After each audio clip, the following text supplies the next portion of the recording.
বেনামাজি যারা নামাজ পড়ে না ওই কোনো মানুষে না, ওরে কোনো কেউ গণা তো ধরে না, কোরআনের দৃষ্টিতে ওই কোনো মানুষ না। রাসূলুল্লাহ সাল্লাল্লাহু আলাইহি সাল্লামের হাদিসের দৃষ্টিতে যার কপালে সেজদা নাই ওই কোনো মানুষের বাচ্চা না, ওই জানোয়ার। এই জন্য ওরে কোনো হিসাব ধরে লাভ নেই। বেনামাজি ওই কোনো গণার মানুষ না। এই জন্য কোরআন শরীফে আছে, আল্লাহ বলছে ফজরের নামাজে আমার ফেরেশতা এবং আমার ইমানদার বান্দাদের সমাবেশ হয়। তার মানে বেনামাজিকে আল্লাহ তাআলা বান্দাই গণার ধরে না। ধুর তুই পাগল, ফালতু কোথাকার বেটা, তুই 800 ভাত খাইতি, ভাত খাবে না। 800 দুনিয়ায় ঘুম যাইতি, যা ঘুম যা বেটা নাফরমান। 800 পেশাব পায়খানা ধরলে পেশাব পায়খানা করবি, খাইবি, ঘুমাইবি, যৌন চাহিদা পূরণ করবা, খালাস, এরই নাম জিন্দিগি। এ তো জানোয়ারের জিন্দিগি। এক জানোয়ারও গরু ছাগল কুকুর বিড়ালও খায়, ঘুমায়, পেশাব পায়খানা করে, যৌন চাহিদা পূরণ করে। এজন্য গরু ছাগল কুকুর বিড়ালেরও বাচ্চা কাচ্চা হয়, হয় না? তাহলে বোঝা গেল তারও যৌন চাহিদা কি হয়? পূরণ। তাহলে এই জন্য নামাজবিহীন জিন্দিগি মানুষের জিন্দিগি না, বেনামাজি মানুষ না। বেনামাজি চতুষ্পদ জন্তু, শুধু দুইটা ঠ্যাং কম, এতটুকুই তফাৎ। মূলত যার কপালে সেজদা নাই সে শয়তান, যার কপালে সেজদা নাই সে রাজিম, অভিশপ্ত। যার কপালে সেজদা নাই তার উপরে কিয়ামত পর্যন্ত আল্লাহর লানত। তিনটাই কোরআন শরীফ থেকে বলছে। আল্লাহ তাআলা ইবলিসকে তিনটা কথা বলছে, ইবলিস তুই আমারে সেজদা দিলি না, আজকের থেকে তুই শয়তান।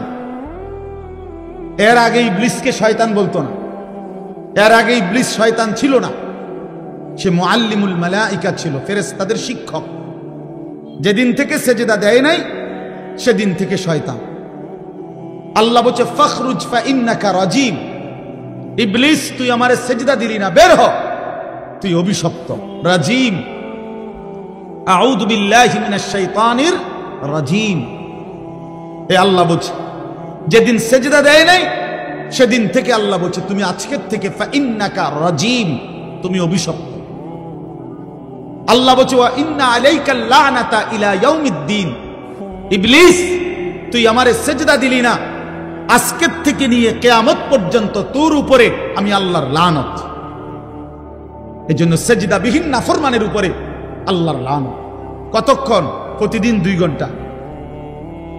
কথা বলেন না? 24 ঘন্টা নাফরমান, তোর উপরে আল্লাহর লানত, তোর খোদার গজব তোর উপরে। ওই নাফরমান সুখ মিলবে না, ভাতের থালায় সুখ না, সোফার খাট পালঙে সুখ মিলে না, দালান বিল্ডিং এ সুখ মিলে না, মোবাইলের ওই নর্তকীর ছবি আর নারীর ছবিতে সুখ নাই। কোন নাফরমান আল্লাহর নাফরমানি করে সুখ পায় না। বেঈমান কখনোই সুখ হয় না, কোন সুখ নেই, অতৃপ্ত। লোনা জলে তৃষ্ণা মেটে না, যে পানি লবণাক্ত ওই পানিতে কোনোদিন তৃষ্ণা মেটে না। ঠিক গুনাহ কোনোদিন তৃপ্তি দেয় না।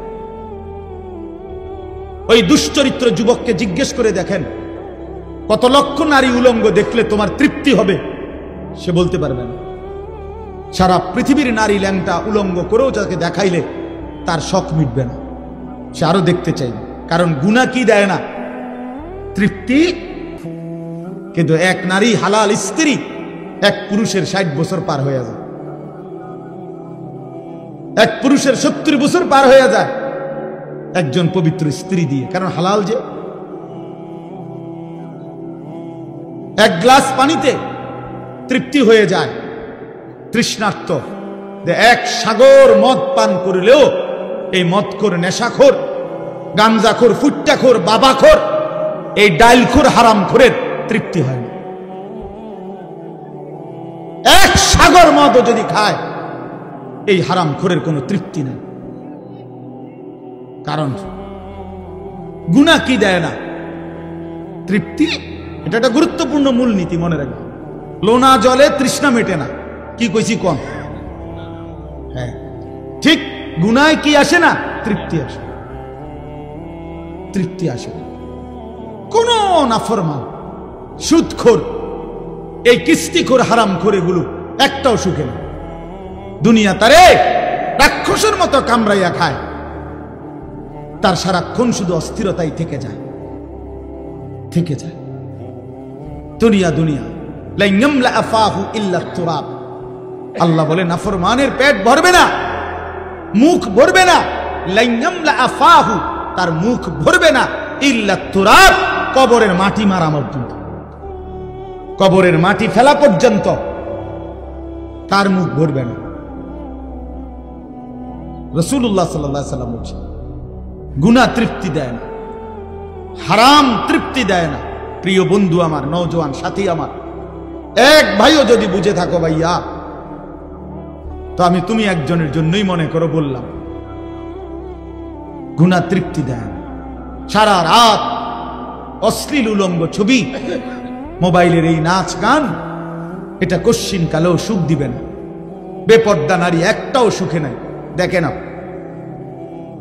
বেডিরে জিগান যে আপনি যে সাজলেন বাইর হইলেন, কতজন বেড়ই দেখলে আপনি তৃপ্তি হবে?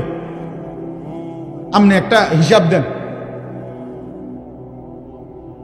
সে বলতে পারবে না। এজন্য বেহায়া নারী তৃপ্তি পায় না, স্বস্তি পায় না। কোন গুনাহ আমি করি আর আপনি করেন, কোন গুনাহ কাউকে সুখ দেয় না, গুনাহ কাউকে তৃপ্তি দেয় না। বাপ, এটা বুঝা উচিত। আল্লাহ আমাদেরকে বুঝার তৌফিক দান করেন। তাইলে বুঝাইতে চাইলাম, তাতফিফ, আল্লাহর হক বান্দার হক, এক্ষেত্রে ঘাটতি করা, এটার জন্য জাহান্নাম। তাহলে নামাজের কথা বলতে গিয়ে বললাম, নামাজ যে পড়ে তার কথা বলছিলাম। বেনামাজি হিসাবে নাই, ওই ফালতুরে কোনো গণাতে ধরে না কেউ। ইসলাম তাকে কোনো মানুষে মনে করে বেনামাজি, ওটা খায় দায় ঘুমায়। কুলু ওয়া তামাত্তাউ কালিলান ইন্নাকুম মুজরিমুন। আল্লাহ বলে নাফরমান, ঠিক আছে, কিছু সময়ের জন্য দুনিয়া খাও, ভোগ করো, বাকি মনে রাখো তুমি কিন্তু পাপী। কথাবার্তা পরে হবে, ফিডা টাঙ্গাইয়া ফিটমু আমি আল্লাহ। তুমি কি মনে করছো? ফায়াউমা ইদিল্লা ইউআযযিবু আযাবাহু আহাদ ওয়ালা ইউসিকু ওয়াসাকাহু আহাদ। কোরআন শরীফে আছে নাফরমান, আল্লাহ বলে নাফরমান মনে রাখিস, হাসরের ময়দানে আমি তোকে যেই আযাব দেব, এমন শাস্তি তোরে জীবনে কেউ দেয় নাই। এই আয়াতের অর্থ আপনি দেখে নিন। ওয়ালা ইউসিকু ওয়াসাকাহু আহাদ, আল্লাহ বলছে নাফরমান তোকে এমন বাধা বাঁধবে, আমার ফেরেশতারা এমন শক্ত বাধা বেঈমান তোরে দুনিয়ার জীবনে কেউ বাঁধে নাই। তুই আমার কি ভাবছো বান্দা? তুমি আমারে মনে করছো রহমান, রহিম, গফফার, গফুর, এগুলোই শুধু শুনছো না? আমি যে জব্বার, আমি যে কাহার, আমি যে আজিজ, আমি যে জুনতিকাম, এগুলো শুনো নাই? আমার যে আরো নাম আছে এটি শুনো নাই? আমি যে কঠিন শাস্তিদাতা, আমি যে চূড়ান্ত প্রতিশোধ গ্রহণকারী, আমি যে খুব দ্রুত হিসাবকারী, এগুলো শোনো নাই? আমি যে প্রবল প্রতাপান্বিত, এটা শোনো নাই? এটা জরুরি, এটা বুঝা জরুরি। মহান আল্লাহ পাক রব্বুল আলামিনের কথা। বান্দা তুমি ভুল কইরো না, দুনিয়া খাও, আমি বাধা দেব না। দুনিয়া আমি নাফরমান পাপী, আমি চতুষ্পদ জন্তু জানোয়ারকেও দুনিয়া খাইতে দেই। ভাইয়া একটু কদ্দুর আগায় বসেন, অল্প একটু, একটু আগায় বসেন, একটু। ওই ছেলেরা বসুন, অল্প একটু কষ্ট করছেন আপনারা এতক্ষণ, এখন হেরা আইছে। আলহামদুলিল্লাহ, আল্লাহ সবাই কবুল করে। বা আসেন, সবাই আগায় আসেন, তাকাইবেন না। আপনি আগাইলে হইতো, আপনি কীর্তেন পিছন মনে করেন কেউ বসছেন, আপনার কইছি আর কি। আপনি আসেন, আগায় আসেন। মাশাআল্লাহ। তাইলে বাপ, এখানে উদ্দেশ্য হইল আমার বলা, নামাজ যে আদায় করে এই ব্যক্তি তাতফিফ যদি করে, তো আল্লাহর হকের মধ্যে যদি কমতি করে, তার জন্য জাহান্নাম। তার মানে কি? তার মানে হলো তাফসীরে স্পষ্ট আছে, নামাজের মধ্যে যা কিছু করতে হয়, নামাজের তেলাওয়াত, নামাজের তাসবিহাত, নামাজের রুকু, নামাজের সেজদা, নামাজের তাশাহুদ, এগুলোর মধ্যে যে কমতি করে, ঘাটতি, তা সেও মুতাফফিফ, তার জন্য জাহান্নাম। বুঝছেন নি আমার কথাটা? রুকু দেয় দিয়া একটু মাথা আলগি দিয়ে নিচের দিকে জায়গা, এমন ভদ্রলোক দেখছেন কোনোদিন? আমি দেখছি। সেজদা দেয় একটা দিয়া মাথাটা একটু আলগি দিয়ে আরেকটা মারে, দুইটা সেজদা। কার লগে বাটফারি করেন? সিটারি? কি ধরনের সেজদা দিলেন? মস্কারি করেন? হ্যাঁ, 4 রাকাত সুন্নত পড়ে ফেলছি, মনে 1 মিনিটও লাগছে না। কি মেশিন লাগাইলেন? কি মেশিন এটা? জাপানি মেশিন। চায়না তো সম্ভব না এত তাড়াতাড়ি পড়া। কি মেশিন লাগাইলেন বলেন? আশ্চর্য। 100 দানার তাসবিহ 1 মিনিটে শেষ, উড়ে এলো মেশিন। সুবহানাল্লাহ, আল্লাহ কি ফাজলামি এগুলো? এটা মস্কারি না? এটা তামাশা না? রাসূলুল্লাহ সাল্লাল্লাহু আলাইহি ওয়াসাল্লাম এভাবে তাসবিহ পড়তেন। আম্মা জান আয়েশা রাদিয়াল্লাহু তাআলা আনহা বলেন, রাত গভীরে নবী সাল্লাল্লাহু আলাইহি সাল্লাম এত লম্বা সেজদা দিতেন, মাঝে মাঝে আমি ভাবতাম নবী সাল্লাল্লাহু আলাইহি সাল্লামের ইন্তেকাল হলো কিনা সেজদা অবস্থায়। এজন্য পায়ের পিছনে আঙ্গুলের মধ্যে আমি আঙ্গুল লাগাইয়া স্পর্শ করতাম তিনি জীবিত আছেন কিনা। আপনি এত লম্বা সেজদা না দেন, কিন্তু সুন্নাত মোতাবেক যেতটুকু সেজদা এটুকুও দিবেন না। 2 সেজদার মাঝখানে সোজা হইয়া বসা, এটা তো ওয়াজিব। রুকু থেকে সোজা হইয়া দাঁড়ানো, এটা তো ওয়াজিব, এটা ছেড়ে দিলেন। আর তাসবিহ এবং নামাজ এত দ্রুত কেমনে শেষ করলেন? আল্লাহর নবী সাল্লাল্লাহু আলাইহি সাল্লামের হাদিস আমি নিজে পড়াইছি বাপ। নবী সাল্লাল্লাহু আলাইহি সাল্লাম বলছে, তিলকা সালাতুল মুনাফিক, তিলকা সালাতুল মুনাফিক, তিলকা সালাতুল মুনাফিক। 3 বার বলছে একটা কথা। ওই নামাজ মুনাফিকের নামাজ, ওই নামাজ মুনাফিকের নামাজ, ওই নামাজ মুনাফিকের নামাজ। কামা ফানাক্কারা আরবাআন লা ইয়াযকুরুনাল্লাহা ইল্লা কলিলা। নবীজি বলেন, যে দাঁড়াইলো আর 4 রাকাত নামাজ যেন 4টা ঠোকর মারলো, ঠিক মতো আল্লাহর জিকির তাসবিহগুলো আদায় করলো না, এটা মুনাফিকের নামাজ। মুনাফিকের নামাজ, ইমানদারের নামাজ না।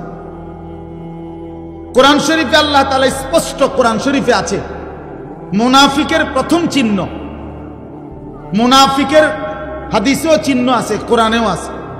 আল্লাহ তাআলা বলছে মুনাফিকের 1 নাম্বার চিহ্ন কি? কোরআনে বলছে, ওয়া ইযা কামু ইলাস সালাতি কামু কুসালা।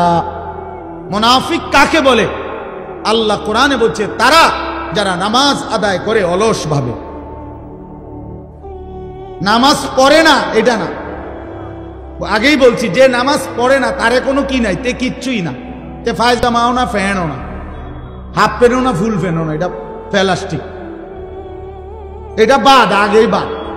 তারে নিয়ে কোনো কথা নাই, তার কোনো তুলনা নাই। হ্যাঁ, বেনামাজির কোনো তুলনা নাই, এটা জানেন? মানে এই কথাটা বুঝছেন নি? এর অর্থ কি?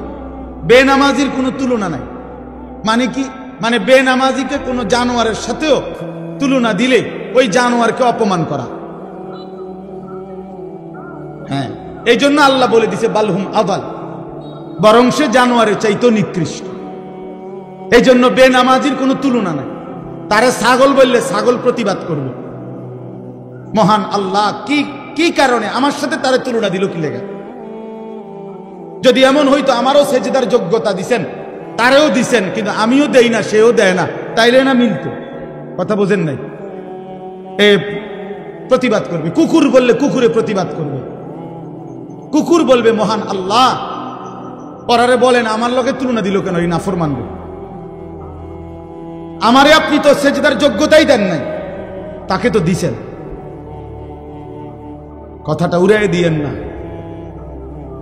নিজেরে বাদ দুগা খাইতে আনলে, মোবাইল টিপতে আনলে, কয়টা টাকা কামাই করলে আর কদ্দুর বইয়ের টেলিভিশন চাইতে আনলে চালাক মনে করেন না। ভাত খাওয়া কোনো অবাক কিছু না। পৃথিবী ভোগ করা এটা কোনো আশ্চর্য, খুব মারাত্মক কিছু না। দুনিয়া জানোয়ার, জঙ্গলের হাইওয়ান জানোয়ার দুনিয়া আমাদের চাইতে বেশি ভোগ করে। একটা হাতি, প্রাণীবিদ্যা গবেষকদের কথা হলো, একটি হাতি একদিনে 250 কেজি খাবার খায়, 90 লিটার পানি পান করে। আপনি কি ভোগ করছেন দুনিয়া? একটি তিমি এক লোকমায় 200 জন সামর্থ্যবান মানুষের সমপরিমাণ খাবার খায়। আপনি কি দুনিয়া ভোগ করছেন বেশি? কিতা? দুন্দুল, করলা, লাল শাক, ক্ষীরা, টমাটো, ফার্মের মুরকা, কক মুরকা, ফাঙ্গাস, তেলাপিয়া, ধন্যতা, কাঁচামরিচ, এই তান্নি খাইয়া এই মাত ধরি। আপনি জঙ্গলের একটা বাঘকে বলেন না, সিংহকে বলেন, দোস্ত আজকে একেবারে বেশি ঝামেলা গেছে, আজকের বেলাটা শুধু তুমি ফাঙ্গাস দিয়া, এই বেলাটা শুধু চালাইয়া নাও, রাইতে আবার গোস্ত দিব, আজকে একটু ঝামেলা। আপনি বলেন না, সিংহ একটা টানা চটকনা দেবো বেটা, আমরা বংশ জীবনে কেউ ফাঙ্গাস খাইনি বেটা। আমরা তো প্রতিদিন গোস্ত ছাড়া কিছু লোকমা দেই না বেটা, খায় অন্য কিছু। তাইলে যে জানোয়ার পৃথিবী আমাদের চাইতে বেশি ভোগ করে, সেই সামান্য দুনিয়া ভোগ করে আল্লাহকে কেমনে ভুলে গেলেন? আখিরাতকে কেমনে ভুলে গেলেন? হায় মুসলমান, নামাজ কেমনে ভুলে গেলেন? ছেলেটা কোনোদিন নামাজ পড়ে না, মুসলমানের ঘরে ঘুমায়, উপযুক্ত ছেলে 14 বছর 16 বছরের, কোনোদিন ফজরের নামাজ পড়ে না। আপনি বলতেছেন তারে মানুষ বানাইতেছেন। কি মানুষ বানাইতেছেন মিয়া? কোন যুক্তিতে? এ তো অমানুষ হচ্ছে বেটা। বেনামাজি মানুষ হয় কেমনে আবার? বেহায়া মানুষ হয় কেমনে আবার? যে মেয়ে বেহায়া 8-7 কাপড় পরে নিজের রূপ আর যৌবন রাস্তায় প্রদর্শন করে, সে মানুষ হইল কেমনে? এ তো হাজারো লক্ষ বখাটে যুবকের ভোগের উপভোগের প্রদর্শনীর এক বস্তু হইছে। সে ইজ্জতওয়ালা, সম্ভ্রমওয়ালা, আত্মমর্যাদা সম্পন্ন নারী হইল কিভাবে? মানুষ বানায়, মানুষ বানায় শুধু রেজাল্টের কাগজ, A+ কাগজ, এইটা সার্টিফিকেট, এটাই শুধু মানুষ না মিয়া। আখলাককে মানুষ বলে, মানুষ সার্টিফিকেটকে বলে না, মানুষ আখলাককে বলে। আখলাক, জিন্দিগির নাম মানুষ, জীবনের নাম মানুষ, আখলাকের নাম মানুষ, চরিত্রের নাম মানুষ, হায়া লজ্জার নাম মানুষ, ইনসানিয়তের নাম মানুষ, আল্লাহকে চিনার নাম মানুষ, মালিকের গোলামি করার নাম মানুষ। এজন্য দোস্ত আমার, বন্ধু আমার, বলতেছিলাম নামাজের মধ্যে, আদায়ের মধ্যেও যারা গাফলতি করে তাদের জন্য জাহান্নাম। তাইলে রুকু, সেজদা, সূরা, কেরাত, দোয়া, কালাম, এই সমস্ত ক্ষেত্রে অবশ্যই অবশ্যই খেয়াল রাখতে হবে, ঠিক করতে হবে। আপনার সূরা কেরাত আজীবন অশুদ্ধ, আমনে নামাজ পড়েন, মানসে না কয় আমনে নামাজ পড়েন, আমনে না বলেন আমনে নামাজ পড়েন, আখিরাতের দৃষ্টিতে তো এই নামাজ হয় না। বুঝেন নাই আমার কথা? হবে না তো নামাজ। আপনি স্কুলে পড়ছেন দেখে আপনার অশুদ্ধ কোরআন, জি না, এটা এমন কোনো মূলনীতি নাই যে হুজুর আমি স্কুলে, আমরা জেনারেল শিক্ষিত, অতএব আমাদের সূরা কেরাত অশুদ্ধ হলেও চলবে। এই ফয়সালা কোথায়? এই রেজুলেশন হয়েছে কোন জায়গা? জাতিসংঘে। কে তাহলে এই সিদ্ধান্ত দিল কে? কোন ব্যক্তি জেনারেল শিক্ষিত হলে অথবা ছোটবেলায় পড়ালেখা করে নাই, মূর্খ মানুষ, তা আপনি কির মূর্খ? আপনি সরু সরে আনা লেখতারেন না, দুনিয়া চিনেন না কোনটা? ভাতের থালাও চিনেন, রুটির থালাও চিনেন, মাছও চিনেন, গোশতও চিনেন, বেড়াও চিনেন, বেড়িও চিনেন, রাতও চিনেন, দিনও চিনেন, হাসিও চিনেন, কান্নাও চিনেন, বিএসও বোঝেন, সিএসও বোঝেন, আরএসও বোঝেন, খতিয়ানও বোঝেন, কোনান দিয়ে কারে ফেস লাগাইতে হবে এটাও বোঝেন, 14 গোষ্ঠীর সব বোঝেন, শুধু আখিরাত বোঝেন না। হ্যাঁ, কি বুঝাইতে চান আপনি? আখিরাত বোঝেন না, আপনি নামাজ বোঝেন না, আপনি আল্লাহর কোরআন বোঝেন না। কেন বুঝলেন না? আপনি বোঝেন না কোনটা? বাপ, হাত জোর করে অনুরোধ, দিন শিখতেই হবে আপনাকে। সবাই নিয়ম মাফিক মাদ্রাসার সবগুলো ক্লাস পড়া জরুরি না, কথা বোঝেন নাই, কিন্তু চলনসই আখিরাতে মুক্তি পাবেন এতটুকু দিন শিখা, এতটুকু সূরা কেরাত, দোয়া, কালাম, ওযু, নামাজ, হজ, যাকাত ঠিক করা, এটা জরুরি। এখানে খামখেয়ালি করলে তার আপনি ইউনিভার্সিটি পড়েন, কোনো আপত্তি নেই, একেবারে হিমালয় পর্বতের উচ্চতা পর্যন্ত যুবক তোমার সার্টিফিকেট হোক, কোনো মানা নাই। তোমার সার্টিফিকেট পৃথিবীর সবচেয়ে বড় সার্টিফিকেট হোক, কোনো মানা নাই। তো আল্লাহর কোরআন পড়তে পারো না কেন? 16 বছরে মুসলমান সন্তান কিংবা বাপ কারো মনে পড়লো না আল্লাহর কোরআনের কথা? কি নাফরমান ওই বাপ, কি নাফরমান ওই সন্তান, যে বাপেরও কোনোদিন মনে পড়লো না আমি সন্তান, আমার মুসলমান, 16টা বছর আমি এই সন্তানের পিছনে কত লক্ষ কোটি টাকা খরচ করলাম, অথচ আমার সন্তান আল্লাহর কোরআন পড়তে পারে না। এই সন্তানও বলল না একটা বার, আমারে আপনি কি ফরাইলেন বাপ, আমি কেন আমার মালিকের কালাম পড়তে পারি না? বলেন, বলেন আমার কথা, ইনসাফ করে জবাব দেন, বিবেককে প্রশ্ন করেন। এই মাদ্রাসাগুলো চারদিকে হচ্ছে, আপনারা ভাইবেন না। আপনাদের এক সহজ হিসাব, আপনি বলবেন শুধু এত মাদ্রাসা হচ্ছে কেন? আপনি বলতে পারবেন শুধু এত মাদ্রাসার কি দরকার? আপনার দরকার না থাকুক, আর শাজিমের মালিকের দরকার, আসমানওয়ালার দরকার দেখে বানাইছে। যিনি তৌফিক দিছে তিনি বুঝেই তৌফিক দিছে। অতএব এটা জরুরি বিষয়, আগামীর দিন, আগামীর ইসলামের জন্য, আগামীর পৃথিবীর জন্য ইনশাআল্লাহ আমরাও আশাবাদী। মুসলমানের মহল্লাকে মহল্লায় এই পরিমাণ মাদ্রাসা আলহামদুলিল্লাহ হইছে যে এই সময়ে বাপ আমার হাত জোর করা অনুরোধ, হাতের নাগালে মাদ্রাসা, হাতের নাগালে কোরআন শিখার সহজ ব্যবস্থা। এই অবস্থায় যদি কোরআন অশুদ্ধ নিয়ে কবরে যান, আল্লাহর কসম আপনি আগের আমলের মানুষের চাইতে ফিডা বেশি খাবেন। আমার কথাটা আগে 10 গ্রাম মিল্লা হয়তো 100 মাইল দূরে মাদ্রাসা ছিল, সবাই হয়তো বলতে পারে আমার সুযোগ ছিল না, যাইতারি নাই। এখন কি কইবেন?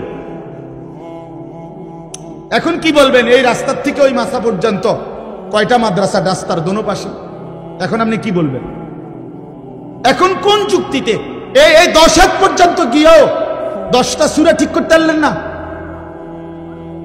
বলেন ভাই, কোনো জবাব দিতে পারে? আমরা বলি না স্কুল ছেড়ে দাও, বলি না কলেজ ছেড়ে দাও, একটু সময় বাইর করো, শুক্রবারে একটু সময় দাও, শনিবারে একটু সময় দাও,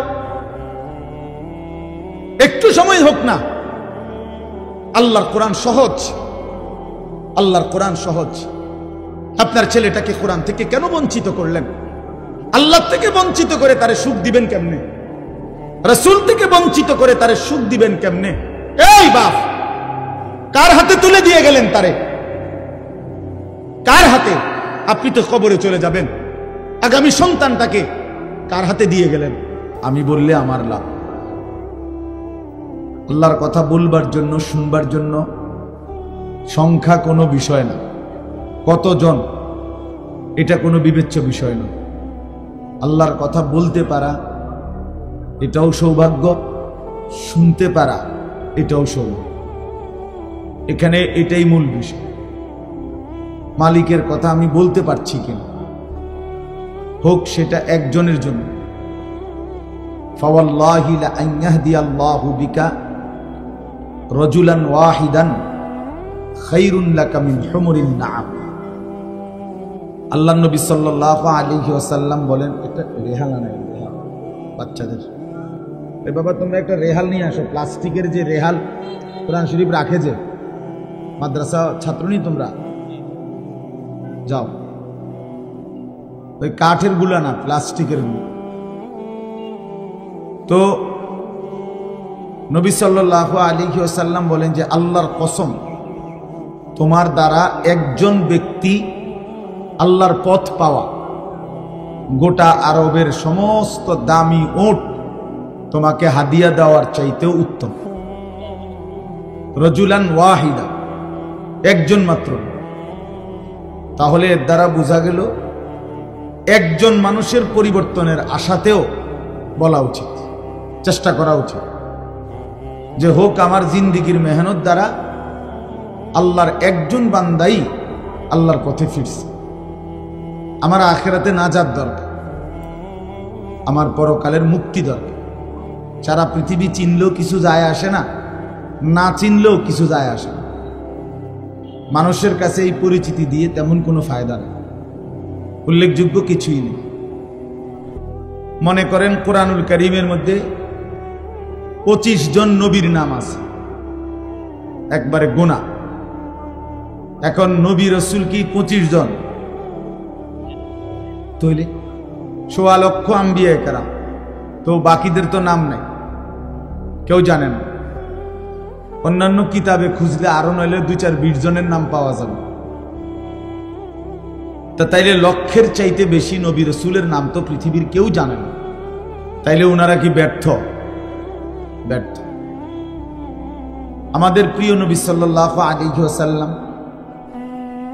তিনি যখন বিদায় হজ্জের মাঠে ইন্তেকালের পূর্বের বছর আরাফাতের ময়দানে হজের খুতবা দিছেন, তখন নবী সাল্লাল্লাহু আলাইহি সাল্লামের সামনে 1.25 লক্ষর বেশি সাহাবী ছিল। তাহলে 1.25 লাখ সাহাবী, এই বিপুল পরিমাণ সাহাবীর নাম পৃথিবীর কোনো কিতাবে নেই। 5000 সাহাবীর নামও পৃথিবীর কোনো কিতাবে নেই, কোনোখানে নাই। সর্বোচ্চ 313 জন সাহাবী বদরের যুদ্ধে যারা অংশগ্রহণ করছেন উনাদের নাম একসাথে পাওয়া যায়, আছে। আরো বাকি মিলাইয়া তো মনে করেন 2000-এর নাম বা 5000-এর নামে তালাশ করে পাইল, তো বাকিরা, বাকিদের নাম কই? বাকিদের নাম পৃথিবীর কোনো কিতাবেও নাই, কেউ জানেও না। তাইলে এখন এই বাকি সাহাবী যাদের নাম এখন পৃথিবীতে নাই, কেউ জানে না, তো ওনারা কি ব্যর্থ? ব্যর্থ। এই কথাটাই বলতে চাচ্ছি। মূলত সফলতা কিংবা ব্যর্থতার জন্য মানুষের কাছে পরিচিতি কোনো বিষয় না। সফলতা কিংবা ব্যর্থতার জন্য মহান আল্লাহ পাকের কাছে আমার ফায়সালা কি হইছে সেটা বিষয়। ফামান যুহজিহা আনিন নারি ওয়া উদখিলাল জান্নাহ ফাকাদ ফাজা, সরাসরি কোরআনের আয়াত। আল্লাহ বলেন বান্দা মরতে তো হবেই তোমাদের সকলকে, কিন্তু দেখার বিষয় হলো যাকে জাহান্নাম থেকে মুক্তি দেয়া হলো এবং জান্নাতে প্রবেশ করানো হলো, ফাকাদ ফাজা, সেই কেবল সফল হলো, সেই কামিয়াব হলো, সেই কৃতকার্য হলো। তাহলে কি বোঝা গেল? সফলতা জাহান্নাম থেকে মুক্তি পাওয়া, সফলতা জান্নাত পাওয়া, আল্লাহ তাআলার পক্ষ থেকে ঘোষণা হওয়া। এজন্য আজকে আমরা অনেকটাই এই গ্লোবালাইজেশন, বিশ্বায়নের এই যুগে, মোবাইলের এই যুগে খ্যাতির মোহ, পরিচিতির মোহ আমাদের মধ্যে খুব বেশি। একবারে সবাই মনে করে আমি একটা চুল কাটাইলাম, এটা সবাই দেখুক। আমি একটা সিবা প্যান্ট কিনলাম, এইটারে কয়েক আইটেমে মোবাইলের মধ্যে ছবি দিব, সবাই দেখুক। বেওকুফ, তোর এটা কে দেখবে বেটা? এই সিবা প্যান্ট দেখার কি আছে? এটা তো আরো কত মানুষই কইরা রাখছে, না হের এটা হে দেখাইবে। মোটর সাইকেলের সামনে সাইডে কাইট হইয়া, সিট হইয়া, ঠেঙ্গালগি দিয়া বিভিন্ন মডেলে তার দরকার মানুষের কাছে পরিচিত, যে কোনো আইটেমে হোক। এবার প্যান্ট ফইরা হোক আর প্যান্ট খুললেও মানুষে চিনলে, মানুষ চিনছে কিনা, আমার পরিচিতি হলো কিনা, এটা হলো বিষয়। এই যে খ্যাতির, পরিচিতির মোহ, আকর্ষণ, এটা আমাদেরকে বরবাদ করে দিচ্ছে, আমাদেরকে শেষ করে দিচ্ছে। এই জন্য বাপ একজন হোক, একজনের জন্য আল্লাহর কথা দিল দিয়ে বলা উচিত। কেউ যদি 10,000 মানুষের সামনে বয়ান করে আর কেউ যদি 10 জনের সামনে বয়ান করে, মনে রাখতে হবে কোনোটাই সফলতা ব্যর্থতার মাপকাঠি না। 10,000 লোক হইলে সফল, 10 জন হইলে ব্যর্থ, এমন কথা কোরআন সুন্নাহর কোথাও নাই। ইসলামের মধ্যে সংখ্যাগরিষ্ঠতা হিসাব না, কোরআন সুন্নাহ সম্মত হওয়া এটা হিসাব। গণতান্ত্রিক পদ্ধতিতে সংখ্যাগরিষ্ঠতা 51 জন আপনার ভোট দিছে একজনকে, এবারে তারা অর্ধশিক্ষিত হোক অথবা একেবারে অশিক্ষিত হোক, তো 50 জন বুদ্ধিমান বিবেকবান আরেকজনকে ভোট দিছে, তো এরপরেও 51 জনের ভোট যিনি পাইছেন উনি জিতছে।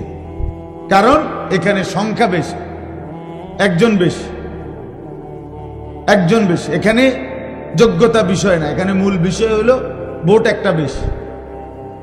এটা হলো এই গণতান্ত্রিক পদ্ধতির একটা ব্যর্থতা। এখানে উপযুক্ত ব্যক্তি নির্বাচনের সুযোগ কম, এখানে ভোট হিসাব, সংখ্যা হিসাব, গরিষ্ঠতা হিসাব। কিন্তু ইসলামের মধ্যে, কোরআন সুন্নাহর মধ্যে এইটা হিসাব না। এখানে সফলতা কিংবা ব্যর্থতার জন্য কোরআন সুন্নাহ, ঈমান, ইলম, আমল, তাকওয়া এটা জরুরি, এটাই জরুরি। হযরত বেলাল রাদিয়াল্লাহু তাআলা আনহু তিনি প্রচন্ড কালো ছিলেন, কিন্তু কোরআনুল কারীম আল্লাহ তাআলা বেলালকে বলছেন সবচেয়ে সম্মানিত আল্লাহর নিকট যে ব্যক্তি তার মধ্যে অন্যতম হযরত বেলাল, অথচ প্রচন্ড কালো। ইন্না আকরামাকুম ইনদাল্লাহি আতকাকুম, কোরআন শরীফের 26 পারায় সূরা হুজরাতের মধ্যে এটা আছে। আল্লাহ বলছেন আল্লাহর নিকট সবচেয়ে সম্মানিত ওই ব্যক্তি যে সবচেয়ে বড় মুত্তাকি, তাকওয়াবান, আল্লাহ ভীরু, গুনাহ থেকে পবিত্র থাকে, নেক আমলে অভ্যস্ত থাকে, তারই বলে মুত্তাকি। এক্ষেত্রে সবচেয়ে বড় মুত্তাকি যে সবচেয়ে বেশি আল্লাহ ভীরু, গুনাহ থেকে মুক্ত, আল্লাহর ইবাদতে অভ্যস্ত, সে আল্লাহর নিকট সবচেয়ে দামি। তাফসীরের মধ্যে আছে এই আয়াত নাজিল হয়েছে হযরত বেলালের প্রশংসা, হযরত বেলালের জন্য প্রথম সম্বোধন উনাকে করছেন আল্লাহ, যে বেলাল আমি আল্লাহর নিকট সবচেয়ে দামি। তাহলে কালো নিগ্রু মানুষ তাকওয়ার কারণে, ঈমানের কারণে আল্লাহর কাছে সবচেয়ে দামি। আর এই যে আবু লাহাব, নবী সাল্লাল্লাহু আলাইহি সাল্লামের চাচা, এই বেটার মূল নাম হলো আব্দুল উজ্জা। এই আবু লাহাব তার মূল নাম না, তার নাম হলো আব্দুল উজ্জা, উজ্জার গোলাম। উজ্জা একটা মূর্তির নাম, দেবতা, ওই কুরাইশদের ছিল।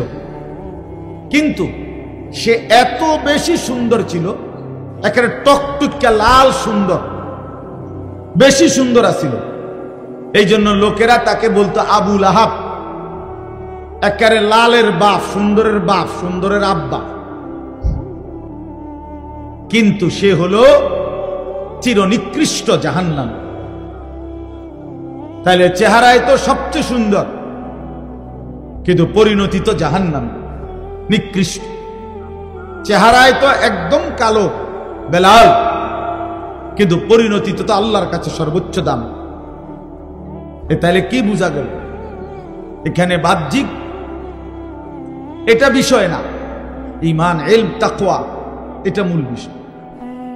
তা আমার আপনাদের কাছে বলার উদ্দেশ্য হলো সব সময় এটা মনে রাখবো, আল্লাহর কথা, কোরআন সুন্নাহর কথার প্রতি মনোযোগী হবেন। তিনি যেই বলুন, আপনার মসজিদের ইমাম, ওনারে কেউ না চিনুন, শুধু আপনারা কয়েকজনে চিনেন, আলহামদুলিল্লাহ, ওনার কথাই মনোযোগ দিয়ে শোনেন। উনি মুরব্বী, বয়স্ক আলেম, তো ওনার কথাই মনোযোগ দিয়ে শোনেন। উলামায়ে কেরাম তার পরিচিতি কম হোক, আপনি তার কথা শুনেন, আল্লাহর কথা, তাইলে বোঝা যাবে আপনি আসলে আল্লাহর কোরআনের প্রতি আগ্রহী। আর নাই তো উনারে এখন সবাই চিনে, উনি আইলে আমি যাম, উনি ওয়াজ করলে আমি শুনবো, তাইলে তো এটা ব্যক্তির মোহ হইল, নির্ধারিত ব্যক্তির মোহ হইল। আল্লাহর কোরআনের প্রতি আমি ফিরলাম কোথায়? এই জন্য এটা খেয়াল করা, নিজ মহল্লার উলামায়ে কেরাম, নিজ মসজিদের ইমাম সাহেবের বয়ান, উলামায়ে কেরামের প্রত্যেকের নসিহত দিল দিয়ে শোনা উচিত। 2 লাইনের কথার মধ্যে হয়তো আমার জিন্দেগির বহুত বড় খোরাক আছে, সবক আছে। এক শব্দের মধ্যে ইসলামের ইতিহাসে আমরা কিতাবে পড়ছি এমন বহু ব্যক্তি ছিল যারা নবী সাল্লাল্লাহু আলাইহি সাল্লামের হাদিস 1 লাইন শুই না অন্ধকার জীবন ছেড়ে আলোর পথে চলে আসছে। আল্লাহর কোরআনের একটি আয়াত শুনে এমন অসংখ্য মনীষীর জীবনে আছে যারা জীবন বদলায় ফেলছে, জীবন বদলায় ফেলছে।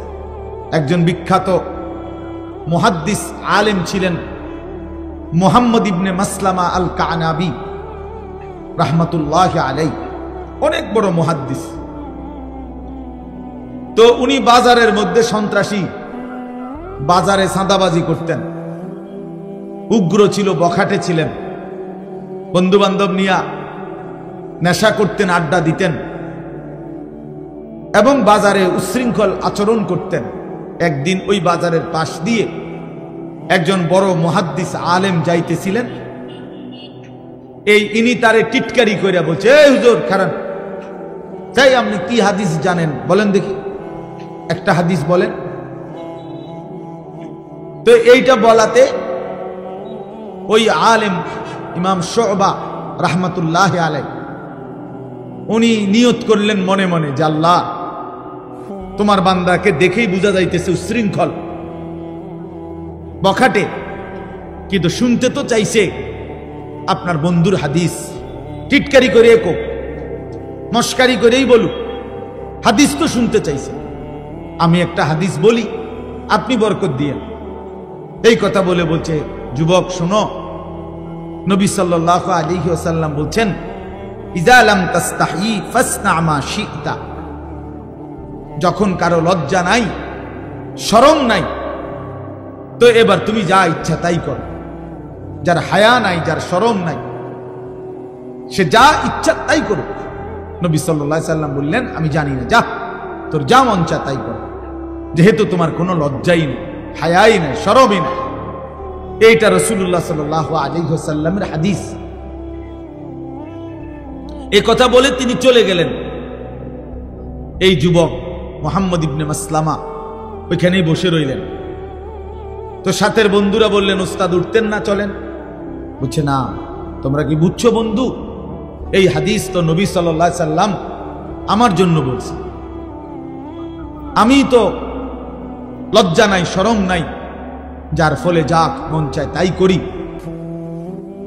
অন্যায় করি, নাফরমানি করি, বখাটেপনা করি, মানুষের উপরে জুলুম করি, জবরদস্তি করি, কাজে আমার কোনো চরিত্র নাই, আমার কোনো হায়া নাই, এজন্যই তো আমি যা ইচ্ছা তাই করি।